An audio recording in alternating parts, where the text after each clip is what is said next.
यहाँ एक और बहुत ऐतिहासिक मीटिंग हुआ है प्रेसिडेंट पुतिन। यहाँ पर जैरेड कुशनर पहली बार क्रेमलिन में आए और स्टीव विटकॉफ उनके साथ थे। क्या बातचीत हुई जानना चाहेंगे, क्योंकि काश मैं उस कमरे में होती, क्योंकि हम यहीं पर थे और सुन पाते क्या हो रहा है।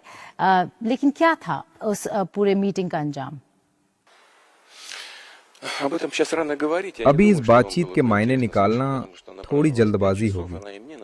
मुझे नहीं लगता आप वहाँ होते भी तो उस चर्चा को सुनकर आपको कुछ हासिल होता। ये बैठक 5 घंटे चली।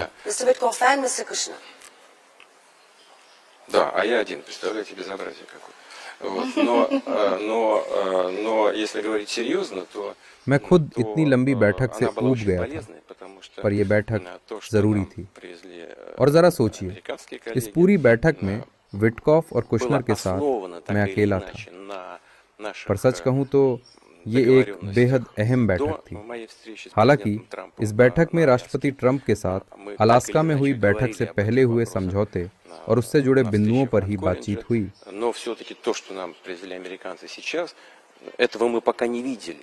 पर इस बार हमने एक एक बिंदु पर सिलसिलेवार बातचीत की, जो कुल मिलाकर काफी सार्थक रहा।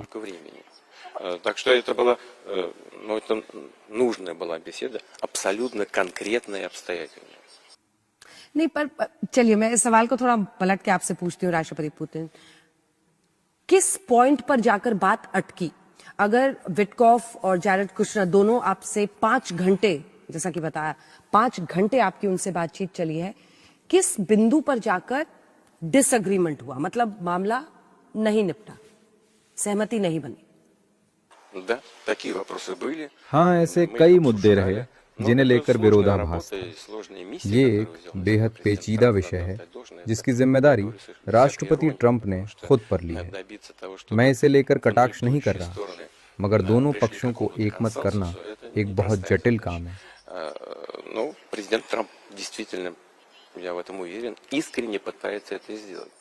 हालांकि मैं मानता हूं कि राष्ट्रपति ट्रंप सचमुच इसका हल चाहते हैं, और तभी हमने एक एक बिंदु पर सिलसिलेवार बात की, ऐसे हर मुद्दे पर जिसे लेकर हम सहमत या असहमत थे।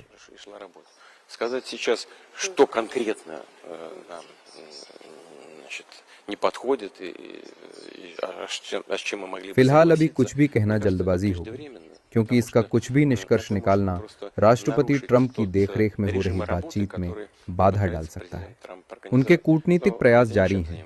उन्होंने पहले यूक्रेन के प्रतिनिधियों से बात की, इसके बाद वो यूरोप गए, फिर वो हमारे पास आए, और इसके बाद वो यूरोपीय हितधारकों और यूक्रेन के प्रतिनिधियों से दोबारा बात करेंगे।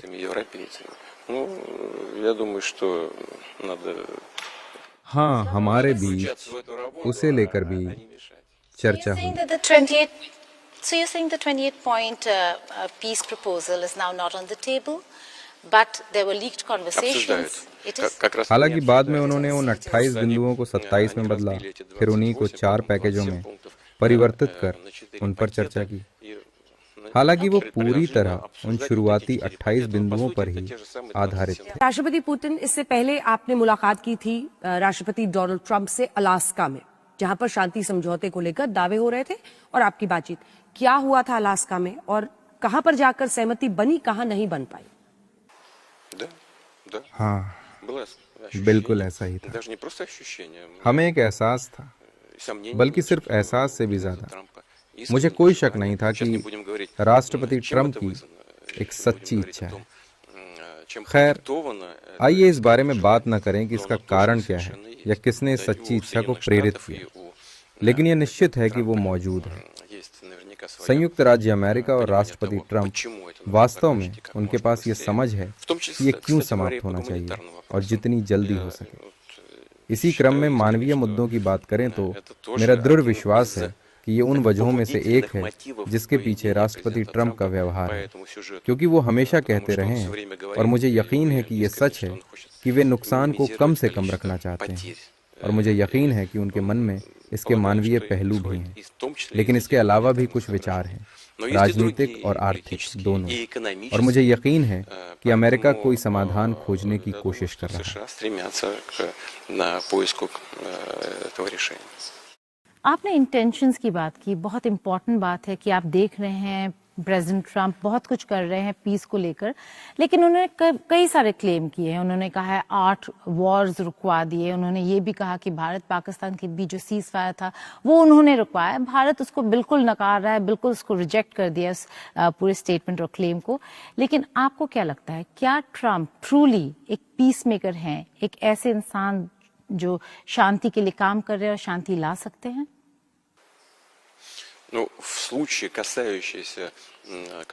यूक्रेन को लेकर तो निश्चित रूप से मैं फिर से कह सकता हूं कि इसे लेकर मैं सकारात्मक हूं।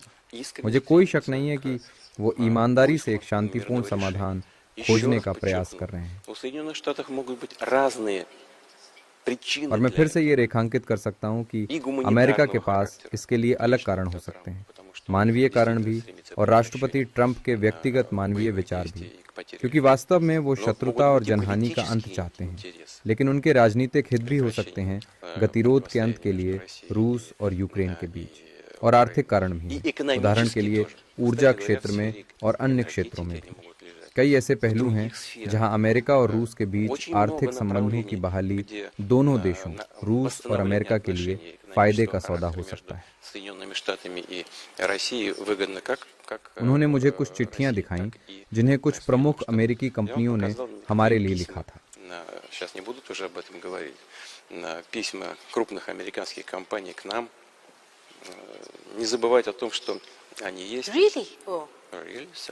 जी हाँ, वो चिट्ठियाँ जो अमेरिकी कंपनियों ने लिखी थी कि वो तैयार हैं वापस आने के लिए जब सभी मुद्दे समाप्त हो जाएं, और वो ऐसा करना चाहते हैं और उन्हें ना भुलाया जाए। इसमें इतना आश्चर्यजनक क्या है? आप इतने हैरान क्यों हैं? बहुत से लोग रूस वापस आना चाहते हैं, लेकिन ट्रंप के लिए उनका पक्ष रखना, कंपनियों की ओर से पक्ष रखने के लिए कंपनियों के पत्र लेकर आना तो बिल्कुल ही अलग मामला है। Индийское правительство правильно говорит, нам зачем уходить, если... But for Trump to make the bidding is what we were stuck at. For Trump to make the bidding, to come with companies, letters from companies, that's a different ball game altogether. Нет, вы меня неправильно поняли. नहीं, आपने मुझे गलत समझा। हमारे पास अमेरिकी कंपनियों के पत्र हैं। हमारे पास सचमुच अमेरिकी कंपनियों के पत्र मौजूद हैं। लेकिन राष्ट्रपति पुतिन, अगर वाकई रूस और यूक्रेन के बीच में शांति होनी है, युद्ध खत्म होना है, तो एक समझौते की तरफ बढ़ना होगा। आपकी नजर में क्या वो बिंदु है जिन पर सहमति बन जाएगी, या जहां पर यूक्रेन मान जाएगा तब ये युद्ध समाप्त होगा? मतलब आपकी नजर में रशिया के लिए विजय क्या है, जीत क्या है? नहीं, पर इससे पहले आपने कहा भी है कि आप और मैं आपको कोट कर रही हूं, आपने ये कहा है कि जब तक ऐसे तमाम क्षेत्र जहां पर अब रूस का वर्चस्व है, वहां से कीव की सेना यानी यूक्रेन की सेना पीछे नहीं हट जाती है पूरी तरह से, तब तक युद्ध समाप्त नहीं होगा। क्या है इसका अर्थ? कौन से वो इलाके हैं सर जहां पर आप रूस का वर्चस्व चाहते हैं, उसका डोमिनेंस चाहते हैं, और मानते हैं कि अब वो यूक्रेन का हिस्सा नहीं होकर रूस का हिस्सा बन जाए?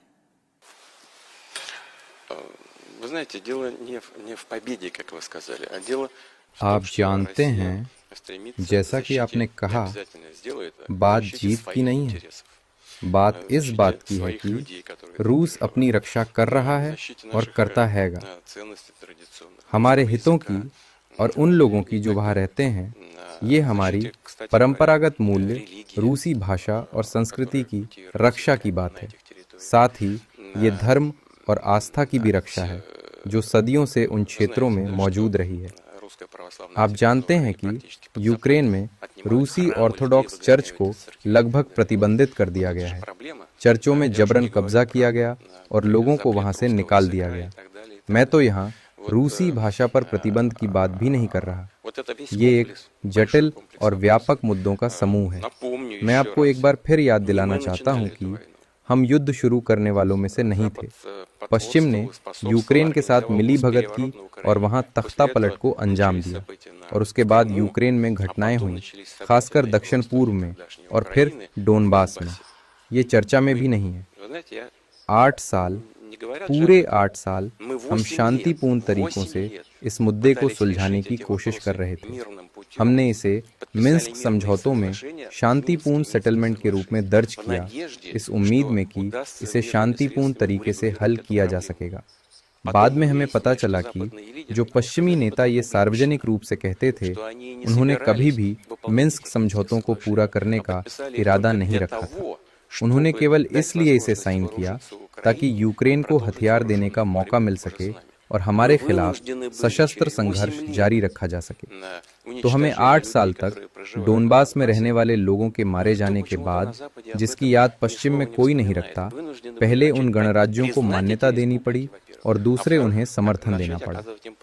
और अब ये विशेष सैन्य अभियान युद्ध की शुरुआत नहीं है, ये उस युद्ध को समाप्त करने का प्रयास है जो पश्चिम ने यूक्रेनी राष्ट्रवादियों के हाथों हमारे खिलाफ शुरू किया था। यही असलियत है, यही विवाद की जड़ है, और हम इस युद्ध को तब खत्म करेंगे जब हम तय करेंगे कि हमने वो लक्ष्य हासिल कर लिए हैं जो हमने विशेष सैन्य अभियान की शुरुआत में निर्धारित किए थे, उन क्षेत्रों को मुक्त करने के लिए। So what is that goal? What is the end game for Vladimir Putin in Ukraine? Так я же сказал. Мы признали вот эти... Послушайте. देखिए, 8 साल तक हमने उन खुद को स्वतंत्र घोषित करने वाली गणराज्यों को मान्यता नहीं दी। 8 साल तक उन्होंने अपनी आज़ादी का ऐलान किया हुआ था, और हम कोशिश करते रहे कि यूक्रेन के बाकी हिस्सों और इन गणराज्यों के बीच कोई रिश्ते बन सके। फिर हमें समझ आया कि ये मुमकिन ही नहीं है, उन्हें तो बस खत्म किया जा रहा था। तभी हमें मजबूर होकर उन्हें मान्यता देनी पड़ी, और सिर्फ कुछ हिस्सों को नहीं, बल्कि उनकी वही प्रशासनिक सीमाएं माननी पड़ी जो सोवियत काल में थी और बाद में स्वतंत्र यूक्रेन बनने के बाद भी थी। फिर वहां के लोग मतदाता रेफरेंडम में गए और उन्होंने मतदान किया कि वहां से सेना हटाई जाए और कोई भी सैन्य कार्रवाई ना की जाए, लेकिन उन्होंने युद्ध को ही चुना, और अब मामला साफ हो गया है। और बात एक ही चीज पर आकर टिकती है, या तो हम सैन्य कार्रवाई के जरिए उन क्षेत्रों को मुक्त करें, या फिर यूक्रेनी सेना वहां से हट जाए, उन इलाकों को छोड़ दे और वहां के लोगों की हत्या करना बंद करे। Либо украинские войска, в конце концов, покинут эти территории и прекратят там убивать людей. राष्ट्रपति पुतिन, मैं आप ही को कोट करना चाहती हूँ। वो तारीख थी 8 मार्च की, साल था 2014, जब क्राइमिया के एनेक्सेशन के बाद आप फेडरेशन काउंसिल को एड्रेस कर रहे थे, और आपने कहा Kyiv is the mother of all Russian cities, यानी कीव सभी रूसी जो शहर हैं उनकी माँ के समान है। इसका क्या मतलब है, क्या अर्थ है? Вы знаете, здесь я ничего от себя не придумал. Так говорили исторически. आप जानते हैं, मैंने कभी कुछ भी ऐसा आविष्कार नहीं किया जो ऐतिहासिक हो। रूसी राज्य शुरू में अलग-अलग सेंटर से बना था। पहली राजधानी ऐतिहासिक डेटा के अनुसार उत्तर पश्चिम में नोवगोरोड शहर के आसपास स्थित थी। बाद में राज्य की राजधानी डेलिकेट शहर में चली गई और बाद में कीव में। ये रूस का इतिहास था, और तब से कीव को रूसी शहरों की माँ कहा जाता था। बाद में इतिहास का रुख बदला और प्राचीन रूसी राज्य का बंटवारा हो गया। प्राचीन रूसी राज्य का एक हिस्सा मॉस्को में एक सेंटर के साथ विकसित होना शुरू हुआ, और इसका दूसरा हिस्सा दूसरे देशों के साथ मिल गया, जैसे कीव और कुछ दूसरी जमीनें। ये जमीनें पहले लिथुआनिया के साथ मिलकर एक राज्य का हिस्सा थी, बाद में पोलैंड के साथ मिलकर पोलिश राज्य का हिस्सा बन गई। तो प्राचीन रूसी राज्य का वह हिस्सा 17वीं सदी में पोलैंड में खत्म हो गया। И таким образом эта часть древнерусского государства оказалась в Польше, а в 17 веке попросилась назад в Россию. Right. Gita. President sir, the fact that you're mentioning the history, and it brings me to what I did when the conflict was underway. I had traveled to Donetsk, I traveled to Luhansk, Zaporizhia, Kherson. And most of the people over there are Russian speaking. They speak Russian language. They were very disappointed with Kyiv that it was banned in eastern Ukraine. But they were also a little shocked that how is Putin doing this to us? We are his people. A lot of women I spoke to were in shock. So what do you have to say to people in eastern Ukraine who actually have families in Russia, who on a daily basis move from Ukraine to Russia? So what do you have to say to them? Я не понял вопроса. मैं समझा नहीं वो किस लिए हैरान थे। Чем? That they were shocked that there was an operation that happened and their homes were destroyed because they lived in eastern Ukraine and they have love for Russia and the Russian people and they're Russian speaking themselves. Да. Ответ очень простой. Они жили, видимо, в той части Украины, которая в той इसका части, जवाब скажем, той же самой बड़ा Луганской или आसान Донецкой है области, которая находилась कि под वो क्षेत्र контролем киевских властей. Kyiv के control में थे Но та часть और जो क्षेत्र कीव के कंट्रोल में नहीं थे उनको पूरे तरीके से कीव ने बर्बाद कर दिया और इसलिए हम मजबूर हो गए उन इलाकों का साथ देने के लिए जो नष्ट कर दिए गए। लोगों ने रेफरेंडम के लिए खुलेआम बोलना शुरू कर दिया। जो आज़ादी चाहते थे इधर आए और जो नहीं चाहते वो दूसरी तरफ जा सकते थे। हम उन्हें मना नहीं करेंगे, वो बेशक जा सकते हैं। уехать на другие части украинского государства. Пожалуйста, мы этому не мешаем. ज़ेलेंस्की की अगर बात करें तो बहुत कुछ उनको प्रॉमिस किया गया, नेटो मेंबरशिप, ईयू मेंबरशिप, लेकिन ऐसा अब तक कुछ हुआ नहीं है। आपको क्या लगता है नेटो मेंबरशिप कभी भी ऑन द टेबल था यूक्रेन के लिए, ज़ेलेंस्की के लिए? Когда этот господин приходил к власти, он заявил, что он जब ज़ेलेंस्की सत्ता में आए तो उन्होंने कहा था कि वो हर हालत में शांति की कोशिश करेंगे, भले ही इसके लिए उन्हें अपना करियर दांव पर लगाना पड़े। अब देखिए सब कुछ दूसरी तरह से दिखाई पड़ रहा है। अब वो छोटे से समूह नेशनल रेडिकल फासिस्ट की मदद से हल निकाल रहे हैं। ये सरकार अपनी सोच से न्यूनाजी है। इनके राष्ट्रवाद और न्यूनाजी की परिभाषा एक ही है और इसी वजह से सारा माहौल युद्ध का बना। नाकामयाबी ही मिली।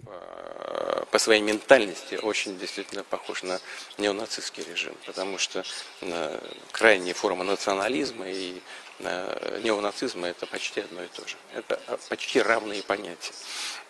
И сегодня, безусловно, все сводится к военным действиям. उनके लिए सबसे जरूरी है ये समझना कि शांतिपूर्ण वार्ता से ही हर समस्या का हल मुमकिन है और यही बात हम उनको साल 2022 से समझाने की कोशिश कर रहे हैं। जो वो करना चाह रहे हैं वो तो वही बता सकते हैं।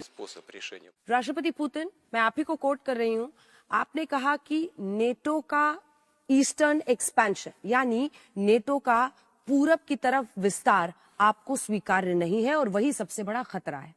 लेकिन क्या वाकई नेटो से रशिया को इतना बड़ा खतरा है या सिर्फ ये एक प्रिटेक्स्ट रहा, एक आधार बना जो आपने यूक्रेन के खिलाफ कदम उठाया? Послушайте, НАТО это отдельная тема. Русский язык, русская культура. देखिए नेटो जो है वो एक बिल्कुल अलग मसला है। रूसी भाषा, संस्कृति, धर्म, हम यहाँ पर कुछ भी असाधारण नहीं मांग रहे। रूसी संस्कृति, रूसी भाषा, धर्म और यहाँ तक कि क्षेत्रीय सवाल, ये सभी महत्वपूर्ण हैं। लेकिन ये सब एक अलग श्रेणी की बातें हैं, जबकि नेटो पूरी तरह से दूसरी ही चीज है। हम कोई अनोखी, कोई अभूतपूर्व मांग नहीं कर रहे। एक मूल सिद्धांत है, किसी भी देश की सुरक्षा दूसरे देश की सुरक्षा का उल्लंघन करके नहीं हो सकती। ये सिर्फ किताबों में लिखी लाइन नहीं है। अगर सुनने में कठिन लगे तो मैं इसे बहुत सरल भाषा में कहूंगा। यूक्रेन समेत हर देश को अधिकार है कि अपनी सुरक्षा कैसे करनी है वो स्वयं तय करे। हम इस अधिकार को यूक्रेन से छीन नहीं रहे, लेकिन बात यह है कि यूक्रेन की सुरक्षा रूस की सुरक्षा की कीमत पर नहीं होनी चाहिए। यूक्रेन सोचता है कि नेटो में शामिल होना उसके लिए अच्छा है, पर हम कहते हैं कि अगर ऐसा हुआ तो ये कदम रूस की सुरक्षा के लिए प्रत्यक्ष खतरा होगा। इसलिए जरूरत है एक ऐसा तरीका खोजने की जिसमें आपकी सुरक्षा भी बनी रहे और हमारी सुरक्षा खतरे में ना पड़े। हम कोई नई मांग नहीं कर रहे, हम बस इतना कह रहे हैं कि जो वादे हमें किए गए थे उन्हें बस पूरा किया जाए। ये कोई कल उठाया गया मुद्दा नहीं है। ये तो तब तय हुआ था जब मैं सत्ता में भी नहीं था। उन्होंने खुद कहा था 1 इंच भी पूर्व की ओर विस्तार नहीं होगा। लेकिन उसके बाद भी नेटो ने कई बार विस्तार किया और अब वे यूक्रेन को भी नेटो में शामिल करने की कवायद में थे। यही कारण है कि असंतोष पैदा हुआ, क्योंकि नेटो एक सैन्य गठबंधन है और उसका आर्टिकल 5 आज भी उतना ही प्रभावी है। लेकिन कोई हमारी सुरक्षा चिंताओं को गंभीरता से नहीं लेता। जब यूक्रेन स्वतंत्र हुआ था तो उसके पहले ही महत्वपूर्ण दस्तावेजों में सैन्य तटस्थता की घोषणा थी और यही यूक्रेन की राज्य व्यवस्था की नींव बनी। उसकी संप्रभुता की घोषणा, जिसमें साफ लिखा हुआ है कि यूक्रेन तटस्थ रहेगा। Это база украинской независимости, украинской современной государственности. И там написано, что Украина – это нейтральное государство. प्रेसिडेंट पुतिन, यहाँ पे अगर हम क्राइमिया की बात करें, उसके बाद हमने देखा कि किस तरीके से आपको G8 से हटा दिया गया और अब कहीं ना कहीं वेस्ट ये कह रहा है कि रूस अकेला अलग थलग खड़ा है, कि उन्होंने वो सक्सेसफुल रहे रूस को कोट एंड कोट आइसोलेट करने में। Нам не нужно было получать этот важный порт в Крыму, потому что он был наш. हमें क्रीमिया पोर्ट को लेने की जरूरत नहीं, वो हमारा है। हमारी नौसेना यूक्रेन से समझौते के तहत वहां पहले से ही मौजूद थी। Развала Советского Союза флот наш там все равно остался. Дело совершенно не в этом, хотя это важно. सेविस्तोपोल के नौसेना के पोर्ट पर सोवियत संघ विलय होने के बाद से सेना वहीं थी। ये एक फैक्ट है। लेकिन बात सिर्फ इतनी नहीं है। हमने क्रीमिया पोर्ट पर कब्जा नहीं किया।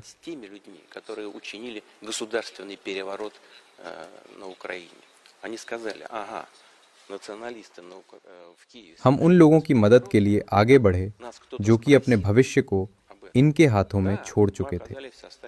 Независимой Украины после развала Советского Союза. Да, так исторически сложилось. Ну хорошо, ладно, теперь будем так жить. Но мы исходим из того, что мы живем в демократическом. उनका मानना था जब सोवियत संघ का विलय हुआ तो उनकी मर्जी नहीं पूछी गई, पर अब लोकतांत्रिक प्रक्रिया अपनाने के बाद उन्हें ये मंजूर नहीं था। Мы не хотим так жить. И возникла угроза не просто давление, а расправы над Крымчаном. और किसी को लगता है कि रूस कुछ और करेगा तो ये गलत है। रूस हमेशा अपनी भलाई की रक्षा करेगा। Иначе, то глубоко заблуждаются. Мы всегда будем защищать свои интересы и своих людей. कई सारे रिपोर्ट्स आ रहे हैं प्रेसिडेंट पुतिन कि रूस G8 में वापस जुड़ना चाहता है। ऐसा हो रहा है? नहीं। आप ये बहुत दिलचस्प जवाब आप दे रहे हैं। मतलब इसकी कल्पना करना मुश्किल है कि आप खुल के कह रहे हैं कि आपको G8 में कोई इंटरेस्ट नहीं है। मतलब G7 से वापस G8 बने और आपको हिस्सेदारी मिले। Да. Дело вот в чем. Дело в том, что я когда-то так случилось, я сейчас не буду вдаваться в детали. ये एक दिलचस्प टिप्पणी है और आप सही कह रहे हैं। मैं इस विषय पर बिल्कुल स्पष्ट हूँ। देखिए, सच बात यह है कि मैं इन बैठकों में जाना बहुत पहले ही बंद कर चुका था। ये पहली बात है। दूसरी बात, मैं सच में नहीं समझ पाता कि G7 देश खुद को G7 क्यों कहते हैं। G यानी ग्रेट, यानी बड़े। लेकिन जरा सोचिए, आज भारत क्रय शक्ति के आधार पर दुनिया की तीसरी सबसे बड़ी अर्थव्यवस्था है। तो फिर क्षमता के लिहाज से यूके या कुछ और देशों की स्थिति क्या है? मुझे ये थोड़ा विचित्र लगता है, लेकिन ठीक है, उनका अधिकार है खुद को जो कहना चाहे। हाँ, इन देशों की अर्थव्यवस्थाएं हाईटेक हैं, उनकी नींव मजबूत है, ये बिल्कुल सही है। लेकिन इसके बावजूद वैश्विक अर्थव्यवस्था में उनकी हिस्सेदारी लगातार घट रही है और ये रुझान आगे भी जारी रहेगा, क्योंकि ये उनकी सरकारों की गलत नीतियों का प्रत्यक्ष परिणाम है। जैसे जर्मनी को देखिए, 3 साल से मंदी में है, फ्रांस कठिन हालात में है, मंदी के बिल्कुल करीब, और यही स्थिति कई अन्य प्रमुख अर्थव्यवस्थाओं की भी है। लेकिन ये भी सच है कि G7 अभी भी एक महत्वपूर्ण मंच है। वो काम करते हैं, चर्चा करते हैं, फैसले लेते हैं। उन्हें शुभकामनाएं, उनका भला ही हो। लेकिन फिर भी एक समय आया जब मैंने इन बैठकों से पूरी तरह दूरी बना ली, और ये यूक्रेन की घटनाओं की वजह से नहीं था, बल्कि कुछ और कारण थे जिन पर मैं अभी विस्तार में नहीं जाना चाहता। खैर, हम अपने अमेरिकी साझेदारों को इस बारे में पहले ही बता चुके हैं। हाँ, उस बैठक में भी हमने इस मुद्दे का जिक्र किया था, विशेष तौर पर मिस्टर मेटकाफ के साथ हुई चर्चा में, क्योंकि ये वास्तव में एक बहुत महत्वपूर्ण विषय था। Проинформировали американских наших партнеров об этом. Sir, You informed them in this meeting, during this meeting. Ну, и на этой тоже. Wow. with Mr. Witkoff. Да, ну, हाँ, पहले भी दी और इस बार भी दी। Oh, that's a very important aspect to it. But you have visited China. вы так думаете? आपको Я ऐसा не लगता думаю, है? что так важно, но मुझे ऐसा नहीं लगता कि ये अहम है। मतलब आप ये कह रहे हैं कि जो आपकी स्टीव विटकॉफ और जैरेड कुशनर से मुलाकात हुई जो कि 5 घंटे चली, उसमें आपके सामने ये प्रपोजल आया था कि G8 फिर से हो जाए और आप उसमें शामिल हो जाए, और आपने इससे इनकार कर दिया कि आपको इसमें रुचि नहीं है, इंटरेस्ट नहीं है? просто возникла эта тема сама по себе. И я объяснил господину Виткофу, почему я в свое время नहीं, ये विषय बस सामने आ गया। посещать эти देखिए, मैंने स्टीव विटकॉफ को समझाया कि मैंने पहले G8 की बैठकों में जाना क्यों बंद किया।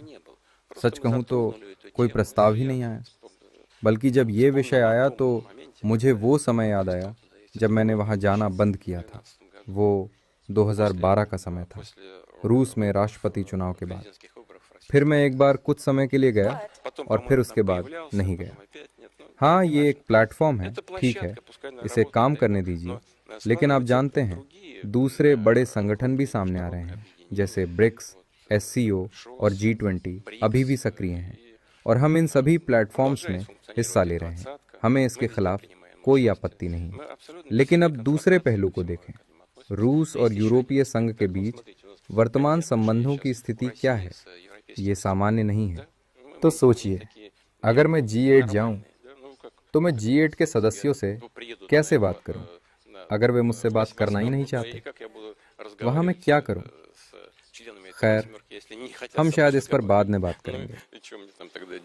Ну, хотят, ну, пожалуйста, мы еще поговорим на эту тему. ठीक है, आपकी बात मानते हैं, और कई मुद्दों पर आपने तमाम अन्य संगठनों के और जो पश्चिमी वर्ल्ड ऑर्डर चल रहा है जिसमें वर्चस्व है पश्चिमी देशों का, आप कह रहे हैं कि उसमें हमको हिस्सा ही नहीं लेना है, उसमें मुझे जाना ही नहीं है। मैं वहां पर सार्थक तरीके से जाना चाहता हूं जहां पर महत्व है। ऐसे में मेरा सवाल आपसे यह है कि फिर इसका ऑल्टरनेट, इसका विकल्प है क्या? रिक्स है, ब्रिक्स है, ग्लोबल साउथ है, SCO है, क्या है? Вы спросили, меняется ли мир? Знаете, формируется ли новый порядок? Мир меняется постоянно. आपने पूछा कि क्या दुनिया बदल रही है, क्या एक नया वर्ल्ड ऑर्डर बन रहा है? देखिए, बात यह है कि दुनिया हमेशा बदलती रहती है, सब कुछ बदल जाता है, लेकिन आजकल बदलाव की गति बहुत तेज हो गई है, और हम इसे महसूस कर सकते हैं, देख सकते हैं। Прежде всего происходят глобальные процессы экономического характера. मैंने पहले भी इस बात का जिक्र किया था। असल में हम वैश्विक आर्थिक बदलाव और हलचल के गवाह हैं। ये बदलाव यूक्रेन या अन्य संघर्ष क्षेत्रों से संबंधित नहीं है। इसके बारे में हम एक और घंटा बात कर सकते हैं, और मुझे इससे खुशी होगी, लेकिन शायद आपके दर्शक हमारी इस चर्चा से ऊब जाएं। Они будут утомлены нашими рассуждениями на этот счет. Факт остается фактом. लेकिन तथ्य यही है कि विकास के नए केंद्र बन रहे हैं, तेज विकास, मजबूत विकास। ये बदलाव खासकर ग्लोबल साउथ में हो रहा है। मैं दक्षिण एशिया की बात कर रहा हूँ, और सिर्फ भारत ही नहीं बल्कि इंडोनेशिया भी तेजी से उभर रहा है। Индия, не только Индия. Там Индонезия поднимается как быстро, ну почти 300 миллионов человек там тоже почти, что, конечно, не 1,5 миллиарда, как у вас. यहाँ लगभग 300 मिलियन लोग हैं। भारत जितने 1.5 अरब नहीं, लेकिन फिर भी ये तेजी से विकास के रास्ते पर बढ़ता देश है। इसी तरह अफ्रीका भी तेजी से विकास कर रहा है और ये विकास और तेज होगा क्योंकि वहाँ युवा आबादी है, उनका भविष्य है और वे उच्च जीवन स्तर की मांग करेंगे। कुल मिलाकर इसे रोका नहीं जा सकता। Вот это просто неизбежно. Темпы изменения в мировой экономике. वैश्विक अर्थव्यवस्था में बदलाव की गति बढ़ती ही जाएगी। हम अक्सर सुनते हैं कि हाल ही में रूस अपने संबंधों को ग्लोबल साउथ और एशिया के साथ नए सिरे से समायोजित या पुनः निर्धारित कर रहा है, पर सच ये है हम ऐसा लंबे समय से कर रहे हैं। С начала 2000-х годов.